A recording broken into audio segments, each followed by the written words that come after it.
Bonjour, bonjour à tous, je suis très heureuse de vous retrouver pour vous parler de la contrainte existentielle qui nous manque pour la fin de cette série sur les contraintes existentielles. Et justement, quel heureux hasard, il s'agit de la finitude, toutes les fins. À chaque fois qu'on se sépare, ah, peut-être que déjà vous sentez que chez vous, ça travaille. Les séparations, c'est peut-être pas facile. Vous savez que les contraintes existentielles se transforment très facilement en angoisse existentielle, surtout quand on est très sensible. Donc peut-être êtes-vous touché particulièrement par celle-là. Si c'est le cas, ben, vous avez du mal à vous séparer, les fins sont pas drôles pour vous, alors peut-être que vous avez tendance à vous attacher beaucoup, donc il faudrait regarder du côté de l'attachement, comment ça se passe pour vous. Et puis, vous savez, on parle de cette fameuse dépendance. Est-ce que quand vous avez un chagrin d'amour, c'est un drame absolu quand vous vous séparez sur le plan affectif? Donc, il faut regarder ça. Est-ce qu'il y aurait de la dépendance affective? Et puis, si c'est le cas, qu'est-ce qu'on en fait? Ben, ça peut être un gros boulot, hein, ça peut venir de l'enfance avec des séparations qui ont été mal gérées, ou parfois c'est pas des gros trucs, mais c'est juste que l'enfant, lui, l'a mal compris. Et du coup, ça continue à durer. Donc, si c'est le cas, ben, peut-être qu'il faut vous faire aider. Mais si vous sentez que vous pouvez, ben, c'est déjà revenir à vous-même. Quelles sont vos sensations? Quels sont vos besoins? Que dit votre corps? Parce que c'est ainsi qu'on retrouve bon nombre d'hypersensibles pris dans des filets de compagnons, de conjoints qui ne leur convient pas. Et je ne parle pas de tous ces fameux manipulateurs, pervers narcissiques qui peuvent évidemment profiter de la situation.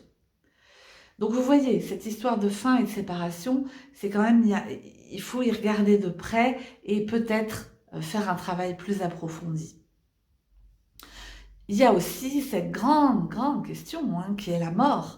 Et la mort, la séparation, l'ultime séparation, il peut y avoir des angoisses à ce niveau-là. Donc de regarder comment est votre rapport à la mort, parfois c'est aussi dans les générations précédentes. Qu'est-ce qui s'est passé, comment ça s'est passé.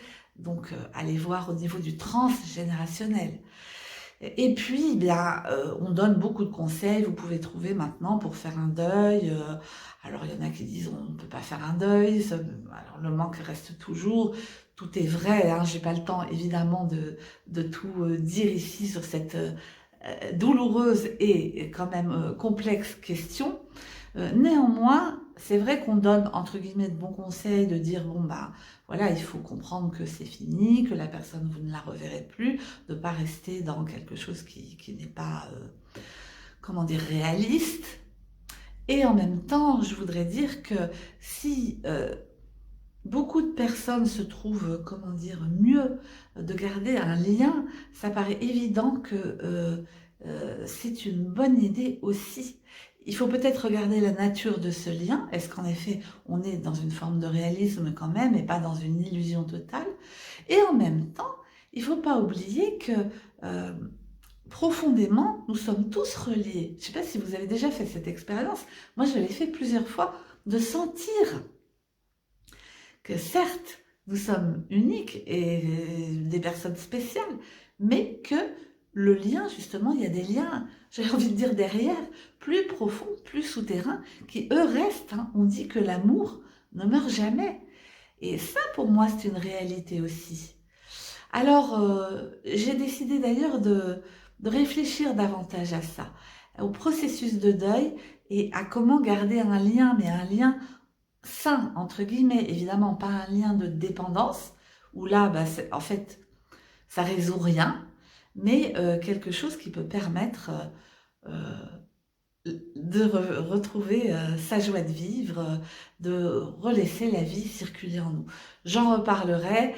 Comme toujours, une petite contrainte existentielle, c'est plein de thèmes qui viennent, qui sont possibles.